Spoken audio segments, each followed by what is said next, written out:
Ladies and gentlemen, welcome tonight to our fireside chat with two very interesting people, and I can't wait to listen to the talk. We're gonna have a professional journalist doing it today. His name is Alex Wilhelm. He's a senior editor at TechCrunch. And without any further ado, I would like to welcome him on stage and tell us who he will be talking to on our stage right now. Alex, welcome. Hey. Hello from America, where it is actually not evening. It is early afternoon here, but I'm incredibly happy to be back. Thank you for having me, Marian. I really appreciate it. Our pleasure. We're looking forward to it. Like you said, my name is Alex. I'm part of the TC crew. A big fan of tracking startup trends kind of around the world. So I'm very excited to have Mattias Ljungman with us today from Moonfire, previously of Atomico. I'm sure you've heard of him, needs very little introduction. So let's bring him on stage. Hello, thank you for having me. I love it when technology actually works, and that was smooth as hell. And before we jump into our conversation, a big thanks to Marian and Peter behind the scenes for putting this together. It takes a lot of coordination to get this stuff to work, so a big thanks to them. Mattias, kicking off, there's a lot of founders on this call, a lot of people that might be thinking about starting a company, so I want to start with some basics about where you currently invest. And so I was hoping you could tell us a little bit about your current firm and some nuts and bolts. What stage, what check size, that sort of stuff, if you don't mind. Yeah, so we invest at the pre-seed and seed stage. We write checks between $1 and $1.5 million for what we call our kind of core investments. But we also do sort of pre-seed investments that are smaller and sometimes co-investments in seed rounds. So anywhere between 100 and 500K. So that's the sort of game that we're playing. And we'd like to be the first money in. We want to go for ambitious founders, people who really want to have an impact, both on their sector, but also on society in general. But the four areas that we really focus on are future of work, capital and finance, and gaming, and healthcare software. So the next generation tools for our healthcare system. That's a wide gamut. That's going to give us a lot of surface area to talk about. Excuse me. But before we do that, I forgot to mention that we will be taking audience questions at the end. And I have your Q&A pulled up on a side screen here. So if you drop a question in, I will see it as we go through. I may go ahead and grab a couple as we go, Mattias, just because there might be some good ones. But certainly at the end, we'll have a couple minutes for Q&A. Now, thinking about your current fund, I'm curious, how much money do you guys have in kind of the fund one for your current firm? Yeah, so at the moment, we're not talking about our fund and where we are with the fund, but what we're looking to do is to have, we made 10 investments last year. We're getting to carry on at that pace. We really started in March. And so you'll sort of see the number of investments we'll do. We'll do those kind of, that sort of number between 12 and 18 investments per year and do that over a 3-year period. That was kind of what I was going for, was how many investments per year are you looking for? And, given the size of your team, I'm taking it you're not taking board seats at all of these deals that you're looking at. So are you a board observer, or are you kind of board agnostic, just for the founders out there? Yeah, so we won't be taking board seats. And our vision is really to help the founders really in those early days. So if we can be there when you need us the most and sort of help build those foundations, the 12 to first, maybe 18 months before you go on to raise your Series A, we'll be there very active. And then beyond that, you're going to have a bunch of Series A investors and on, in terms of Series B investors who come on and sit on the boards. So we don't think that actually having a board seat in the earliest days is as helpful as being on the ground and helpful on a day-to-day basis. Got it. And then one last question about your firm. We were talking yesterday, just prepping for this little chat, and we were discussing the use of data and kind of technology to help kind of filter out investments, given how many possible deals there are out there in the market today, especially at the seed and pre-seed stage. Can you give people listening just a kind of a flavor of what that means operationally? Yeah. So, what I think is happening, just if I backtrack a little bit and explain, why we think data is so important. If you look at Europe today, we have about 118 billion-dollar companies. Few of them worth today already up in the 50 billions. We have three 3 companies there already. And you have to think that, when in 2005, there's only like $1 billion company. And in 2012, there were 10.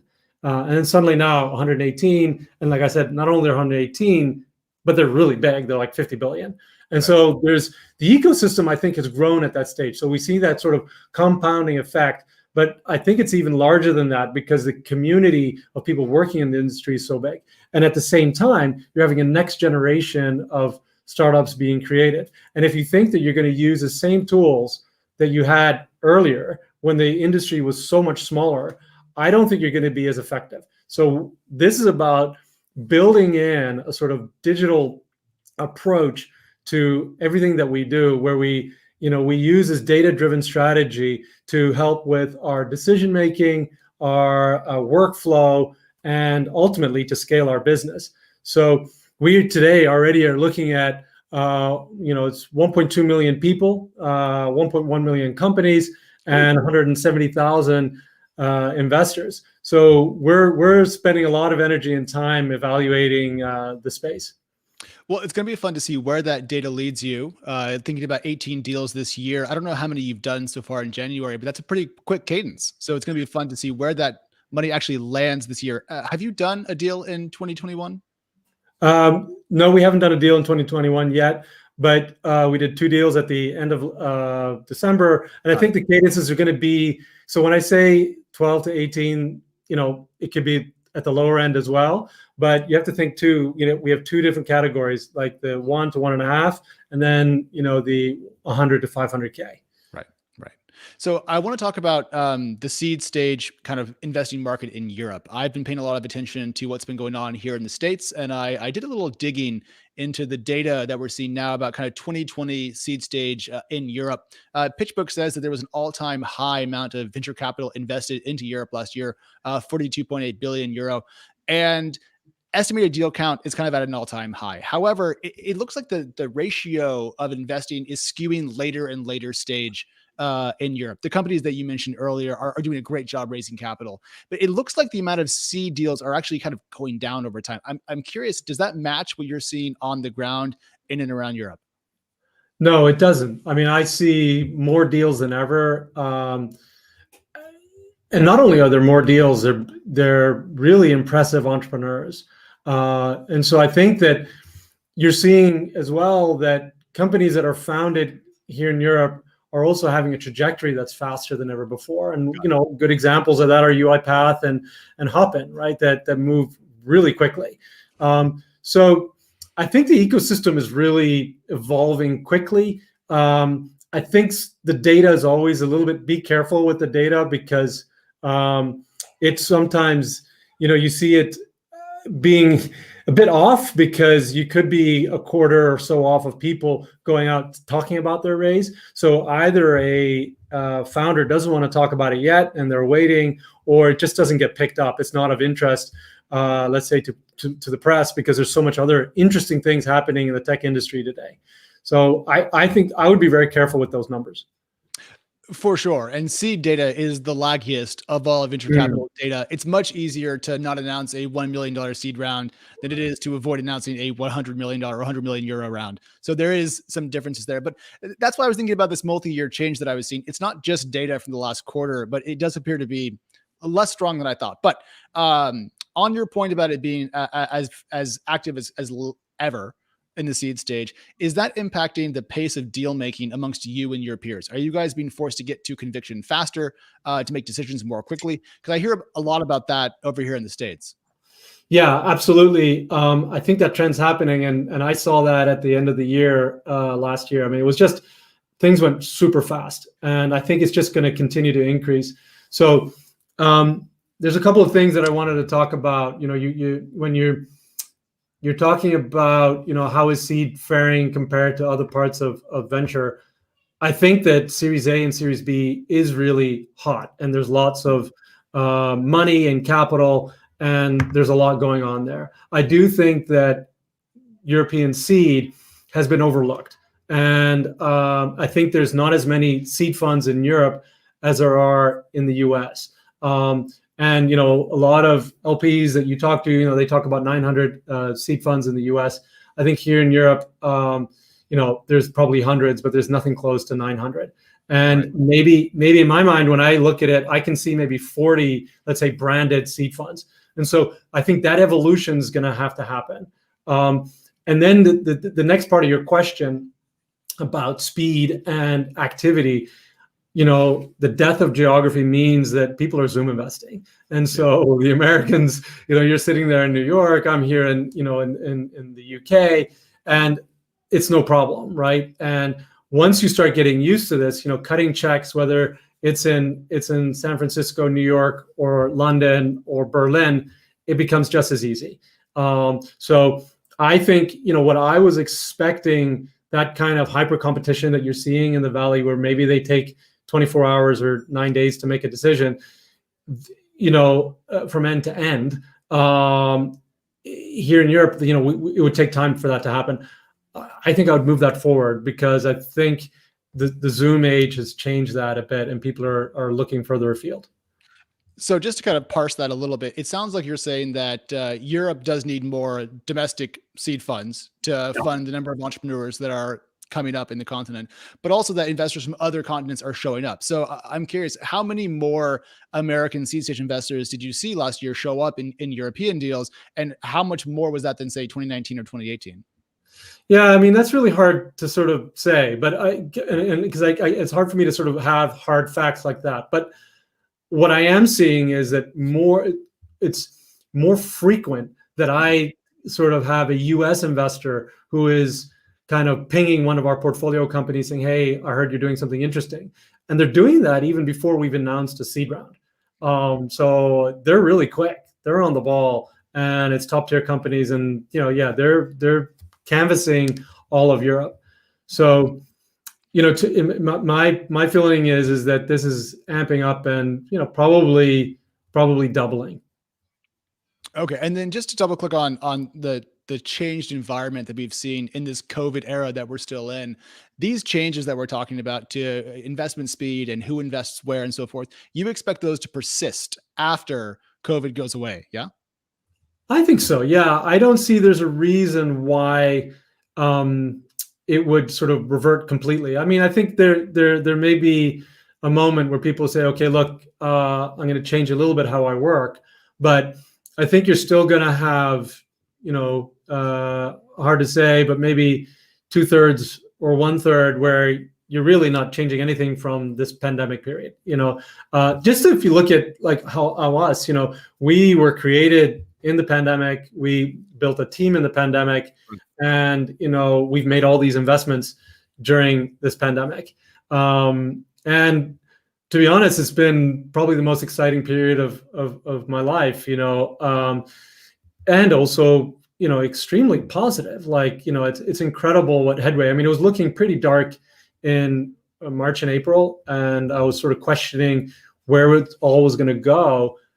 But come July, I mean, it was roaring. It was really roaring again.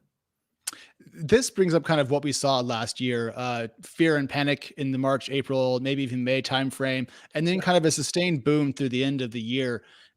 Do the COVID tailwinds that many startups are currently riding, do those persist, do you think, into the next couple of quarters? Or are we going to see kind of a decline in the acceleration of digital transformation and other things that have been pushing startups forward in the last couple of quarters? Super hard to say, but my feeling is that this should persist, and maybe we won't have the same level of growth, but you will have the same level of change. And by the way, there's some sectors that are huge that are only just being touched, right? If you think about the healthcare sector, that is, here in Europe, or even in, even the US, it's the biggest expense for countries in the Western world. This is, in the US is even bigger, actually, even though it's private. But in Europe, if you look at any government, the biggest amount of spending is in healthcare, and it's the biggest area of growth of costs. So, you're looking at growth of 4 to 5%. GDP is not growing as fast. And so what can we do to sort of maybe reduce those costs, maybe take it down to 3% growth in costs? And to me, the only way to achieve that is to throw digital tools at this and make people a lot more efficient, better quality of care, and hopefully healthier society. Yeah, I wanted to double click on the healthcare space because we've seen, at least here in the States, an enormous rise in telehealth and a lot of regulatory changes around providing healthcare, mental health care via, this type of format that where we all now live, which is in front of our laptops. I'm curious, similar things going on in Europe, and also are entrepreneurs moving quickly enough to take advantage of this changing regulatory environment? Yeah, so Europe has actually benefited this for a few years, but the explosion was dramatic as well come the pandemic. But yeah, we have some great companies. You have Kri, you have Babylon, Dr. Lieb. There's a few out there that are doing some great things, and they're big, interesting, and the difference between the European markets and the US is enormous, right? Because we're sort of, the health systems are run by the governments very much, and some of them might have dual systems like the UK.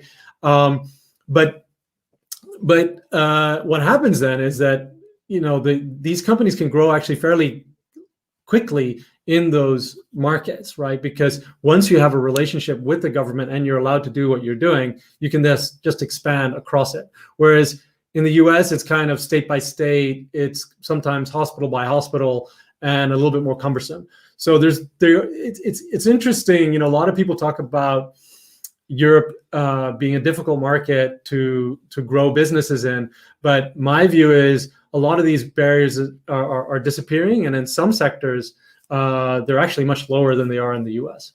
Got it. I want to pause before we talk about future of work because there is an audience question that is currently being upvoted at a rapid clip. I'm going to read it to you. It's from Anonymous. This person says, "I disagree and believe funding for seed and pre-seed in the UK and the EU is stalled. VCs only invest Series A plus or early with significant revenue. Can you revisit this topic now?" So it seems that there's some contention among the founders that are listening in about the pace of seed investing. This person highlights revenue as a key component. Does that really help decide a lot of the pre-seed deals that you're looking at, or are you investing more in the idea team stage? Yeah, so I think it's very unfair to say that it's stalled because we are seeing more seed funds than ever. I think the issue is that there's a lot more companies out there, and so I think the person asking this question is right. Is a seed stage being rightly served? And I would say it's not. Do we need a lot more seed funds? Yes, we do, a lot more. And so the ecosystem's growing; it's a lot bigger. And then we're actually not having the expansion of the seed funds. So, and that's why I'm interested. This is why I started Moonfire. I was like, hold on a minute. Right. This is like this part of the value chain is not being focused on. People are getting really excited about the Series A and Series B, but who's feeding that? And how do we feed that? And who are those players? And there's some great seed funds out there. But the fact is, we probably need, of those sort of really good seed funds, we probably need, to have 20 odd seed funds that are well recognized, branded, well recognized, with good reputations, that anybody would say, yeah, that's a great seed fund. I really, want to work with them. And that is hard to say today in Europe, that, who are they and what are those firms? And so, this has been really positive for us because very quickly Moonfire has actually been building a reputation, even though we've only been in existence for 10 months. So I 100% agree. We need to solve this problem. There needs to be more seed funds, but I disagree with the fact that there is actually more money going in than ever before, but it's not enough. And so that's a little bit of the difference. So the discrepancy here in perspective is you're seeing so many companies, so much deal activity, but this person is probably seeing an ecosystem that's growing faster than the underlying investing base can serve. And so it feels stalled, even though it's actually probably pretty active compared to historical norms. It's an interesting situation to be in when things are good, but not sufficiently good as to be as widely distributed, perhaps amongst the seed startups as we would think. But this brings up an important point, which is the amount of founders that are in and around Europe. You and I were talking about universities and people going more and more into the startup space. Are there just too many founders now to be supported by the current ecosystem in Europe? And should maybe some Series A and B funds start to invest earlier just to help ameliorate that tension?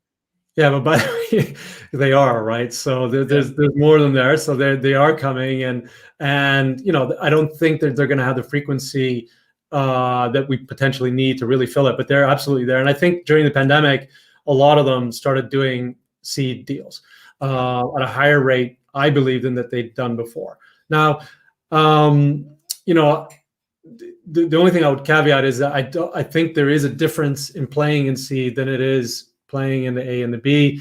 And I think the sort of support that you can get from a seed fund compared to Series A and B fund, that today, again, they're getting so much bigger, right? You know, in Europe now, you know, you're raising $500 million funds and you're doing it A and Bs. To then spend, you know, $1.5 million on investment, it means nothing to them, right? And so what you want is also those firms that are solidly focused on seed, understand that space, really want to work in that space, and can then help founders take it to the next level. And they're getting the right support that they really need, which is just the time spent, to be honest. And it's again, I'm not trying to like say something that, you know, Series A and B funds, you know, are not good at, but, you know, it's hard, you know, if you've just made a 20 million investment to put the same amount of energy in a $1 million investment. Right. And we see the same dynamic here in the United States. A lot of mega funds are dipping into seed.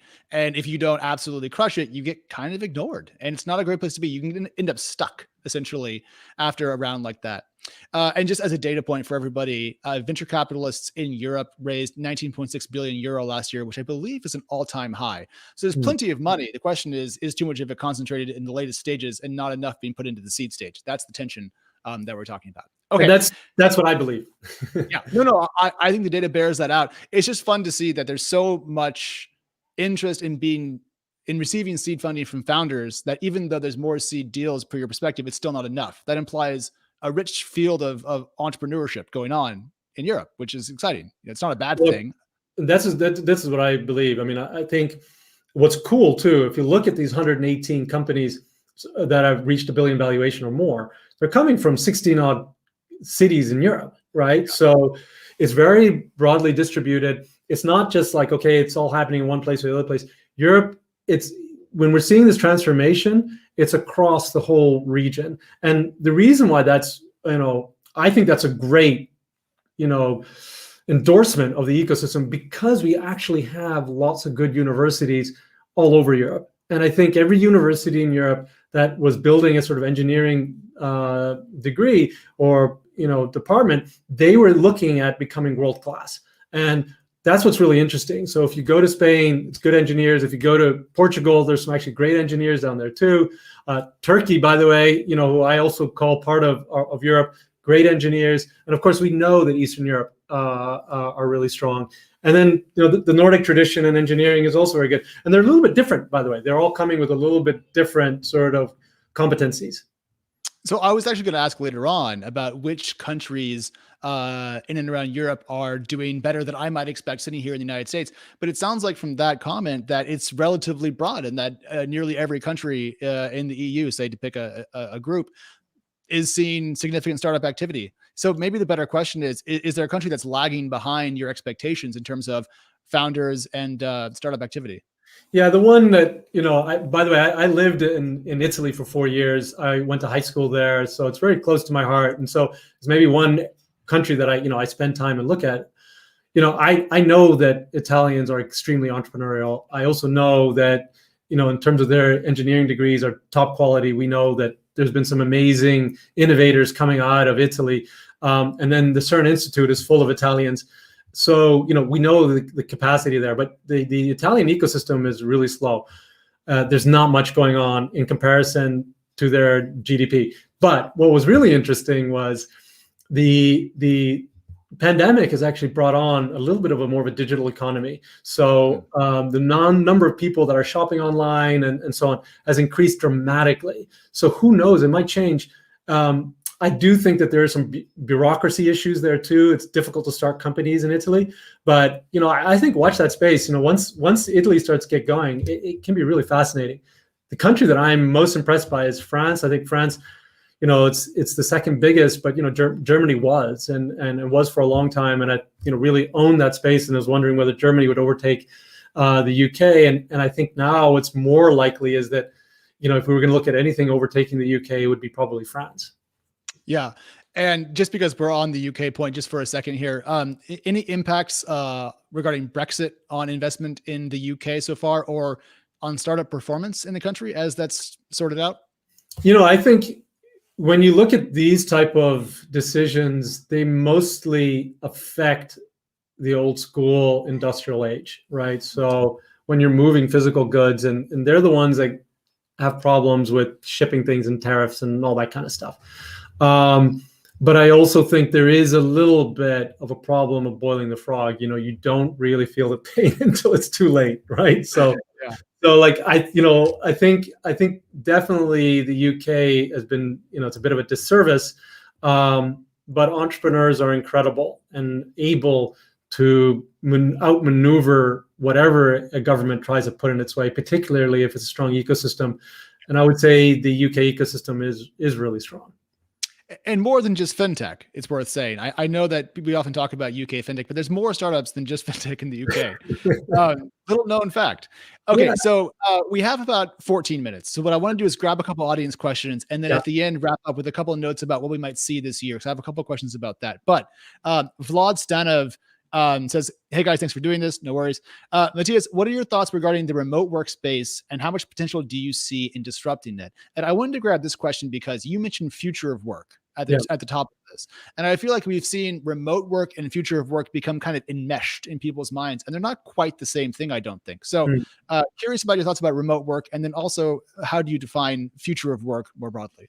Yeah, future of work can be very broad. It's a little bit what you want it to be, right? But to me, remote work is becoming a really important part of future of work. So, and I think that is kind of redefining it. But let's not forget about also education. And I think the way that people are working and behaving is going to become really different.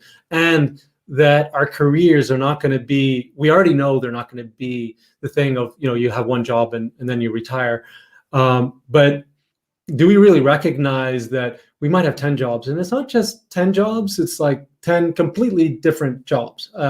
And so you actually have to reskill and learn new things, which I think could be really exciting for society. I mean, the people who embrace this, I think, might end up having some incredible people, because you'll be able to bring innovation across the different things that you've learned over your career.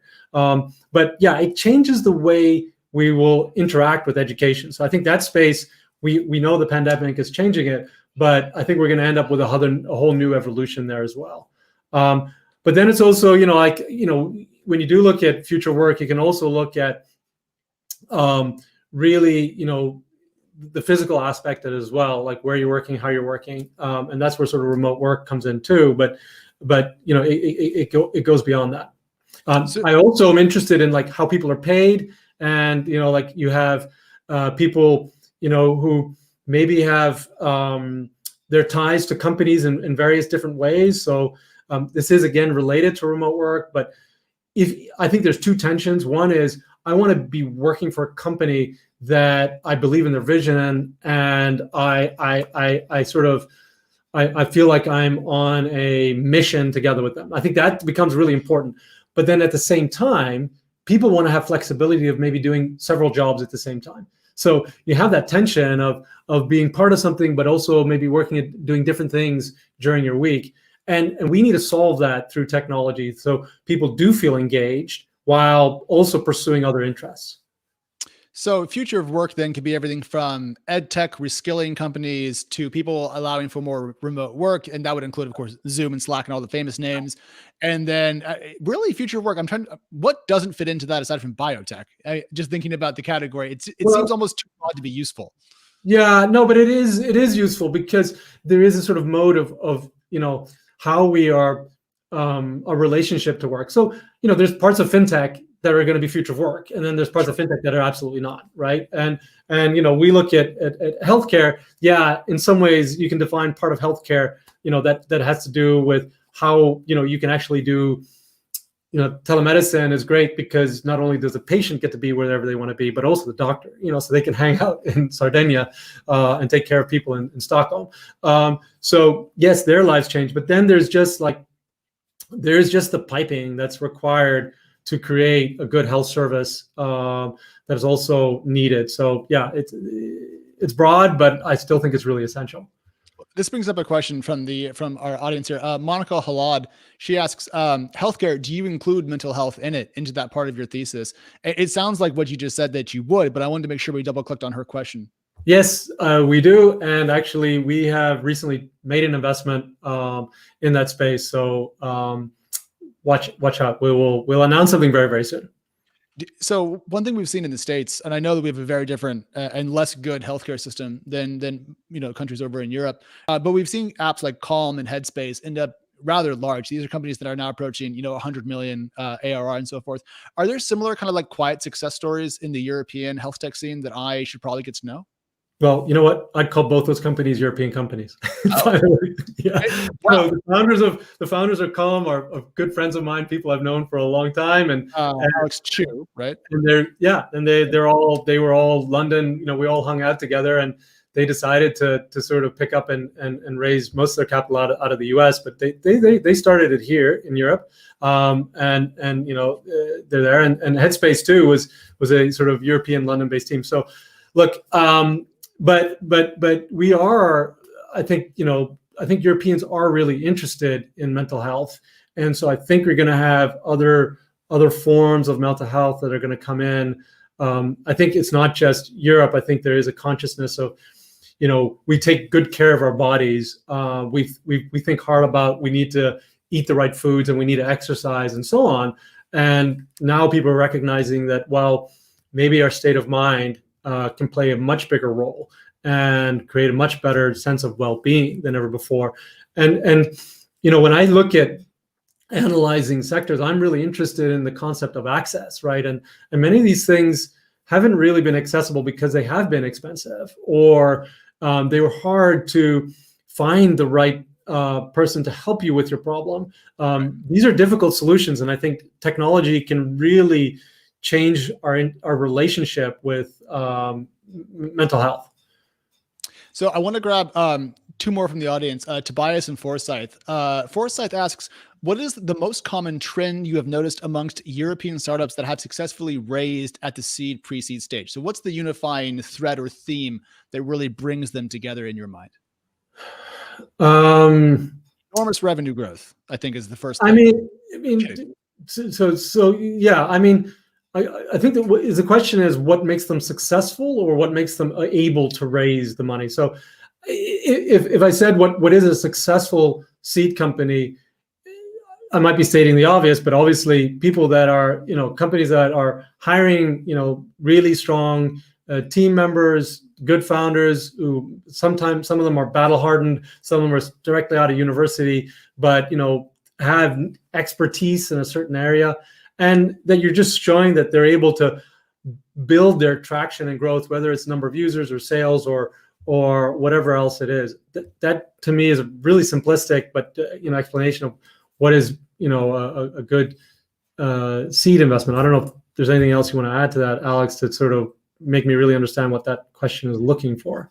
Yeah, I think, just thinking about it, I think people always hear certain metrics like in the SaaS space, like, to raise a Series A, used to have 1 million in ARR. I think people are always looking for benchmarks to hit, things that they can kind of shoot for. And so my read of that question was, what do you see amongst companies that I may not see among successful companies that I can emulate or make sure to highlight to investors? And so I think it's staff, it's probably TAM, and the stuff that we kind of talk about.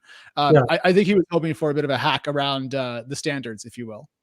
Yeah, and to me, you have to be really careful, in terms of saying, I need to hit this number, otherwise I won't be able to raise money. If you're able to explain why what you're doing makes sense, so there's a big difference, let's say, of a company that has, that they're let's say it's a SaaS business and they're selling it for $30,000-$40,000, right? And they only have 10 customers, whereas there's another company that has lots of customers, but their costs are 2,000. Which one's more important? And sometimes too, you also so you have to look at that, and then it's like, how sticky is this? How long will they stick around? And so maybe it's not that important that they, by the time they reach Series A, that they have a 1 million ARR. That might not be uninteresting at all for an investor. It might be more other components where, it would suffice that you have traction of, let's say, 400K. So I think it's a little bit of the team storytelling as well. What you're really trying to do and achieve in that sector, and essentially it's like showing sustainability. Like why one should believe that this will carry on. It really sounds like you're just highlighting fundamentals, which makes a lot of sense to me. But I also spent a lot of time in San Francisco, where fundamentals sometimes apply less, and there can be strong hype cycles. And so just question for me, I'm very curious, what place does hype play in seed deals in the EU? How strong is FOMO? Does that really drive a lot of investment decisions, or is it the stuff that you're talking about, the rock solid kind of business stuff? Look, I mean, I've invested in loads of businesses that don't have any revenue. So like for me at pre-seed and seed, that's not like my number one criteria. And that former question where people said, well, you need to have revenue. And it's like, look, it depends on your type of business. It depends on what you're doing. I did 2 deals in December. One of them had no revenue, and the other one had revenue. And I was just looking at, of course, the valuations were different, but not like completely different. By the way, the one without revenue was a serial founder, so that was helpful. But it doesn't even have to be that. And I'm so. I don't think one should get overly obsessed with that. There's a lot more to it. Now, in terms of hype, there is and FOMO and stuff, of course, exists here in Europe. And of course, that moves and chivies investors along. It's like, okay, I got to move. If I don't, I'm going to miss out. So, but what I would say is the difference is in the US, you have something that, what I call hyper competition. It's just like, you speak to the company the next day, they had a call. During the call, they were sent a term sheet. Stuff like that doesn't really happen in Europe. And you know what? I think it will. It is a matter of time. I think this, and maybe not if the whole market cools down, but what's happened is that sooner or later it arrives, right? So that's why I believe that we're going to have a boom in the seed space in Europe, because we saw that happen in the US. If there's loads of money downstream, why wouldn't that happen? I just think that the market is such that we're going to have hyper competition here in Europe sooner or later. Well, a pretty good segue. We have about 2 minutes, and I just wanted to click on what you see this year. What's going to happen in 2021? You just said kind of a boom in seed investing. So does that boom come in 2021, perhaps, or is that a little bit further out in the timeline? Well, I think it's going to be interesting. I mean, I feel more confident prior to the pandemic to make predictions, and now it's like, it's like, remember what you said, it's like, things are changing so quickly. But I think if, let's say, everything stays the way it is, I think you're going to have more aggression coming in the seed stage and Series A and Series B. By the way, I also thought, like previously, Series A and Series B moved really fast, and in comparison, seed stage deals in Europe didn't. But I think I think you're going to have more U.S. investors coming in. I don't think they're going to be in the seed stage even. I don't think there's going to be a massive influx, and the reason is there are so many deals that you're looking at already in seed in the U.S. So you're already dealing with a volume, and so it's going to be hard for them to say, hey, look, I'm going to, instead of looking at 2,000 deals, I'm going to look at 4,000 deals. That's a big step. And a little bit what we want to build in Moonfire is that we kind of want to try to build that capacity by building out our data-driven investing. So allow us to be bionic, allow us to be investors who can do more and see more and be more efficient and be faster. Okay, well, to wrap us up, because we're getting close to the end of our time here, thinking about 2021, the European startup scene, what is this year's biggest weakness and what is this year's biggest strength for startups and the investing community in the EU? So I think the biggest strength is the sort of euphoria that we're having in the market. So we've seen, like I said, Hopin that grew in value so quickly. I think you're going to have other companies with similar trajectory coming out of the gates. I think the problem still, in my mind, the biggest problem probably is the fact that, we are going to need more capital at the seed stage, and we want to be able to fund that. There might even be problems at the later stage as well. But I think it's, like I'm an optimist. We're gonna, so I believe that the European ecosystem will continue its sort of compounding change. If you compare us to the US and China, we're actually growing at a faster pace. Our ecosystem is growing much more quickly. Of course, we're smaller, but we're growing faster. And I think that's a great endorsement for what's happening here in our ecosystem. I think you're dead on. I think all that's correct. And it's been fun to have my attention pulled more and more into Europe. I've noticed this over the last probably 6 or 8 months that more deals that I'm looking at, more stuff that I'm catching up on comes from Europe. And I feel like in 2018, 2017, it was all China and ICOs. And so there seems to be this kind of gravitational shift towards Europe that I didn't expect, frankly. It looked like for a while there, China was going to overtake the US as the biggest, venture capital startup market. And that seems to have politely tailed off some. So it's interesting to see. Yeah, a final comment on that one. So, why I get up every day is because I believe in the European ecosystem. So I look at like European history, and we have really been the godfathers of modern science and innovation. And it really came to the sort of its prime during the industrial age. I mean, Europe really was thriving during the industrial age. That was a unique period for us. And then since the war, we've kind of lost our way, and we've kind of the thought of us being able to change society and have a big impact, those kind of concepts drifted away. And my belief is that the institutions are there, the great universities are there, and now we're seeing that that's coming into our tech ecosystem and changing our economies. So that's what I'm really excited about, and I think it's just a matter of time. Just to kind of rephrase that for you, are you saying that coming years of tech innovation in Europe could bring back not former glory per se, but former prominence on the world stage? Absolutely. So I think that it's totally possible. I'm not saying it's that it's going to happen. I mean, I think it's absolutely possible that Europe gets a really interesting position on the global stage. Like I said, we are growing really quickly. We are actually unique in the sense that we are multicultural, multilingual. We can probably handle also the sort of other part of the world economy where you have China and you have the US, and we can probably play with both parts pretty well. And the two of them might have a harder time playing with each other. And we might be that bridge, and that might benefit us. And so rather than just being a 2-horse race, we can be there, maybe not always leading it, but maybe be ones that are in play. And so there'll be 3 regions that will become important for technology, and that's the US, Europe, and Asia. Okay, well, one more from the audience then, because we just hit on what Antonio was bringing up. Antonio asks, what role could governments and institutions play in addressing this need for more seed funding? And just thinking about what you said about the importance of this sector of the economy for Europe's future, do you think that the governments should be more active in encouraging, more active in putting money to work, and in Italy's case, cutting red tape to make sure that this is a possible result? Yeah, I mean, we beat the same drum all the time on that. So we sort of say, yeah, get rid of the red tape, get rid of the red tape. Yeah. And I think that is important.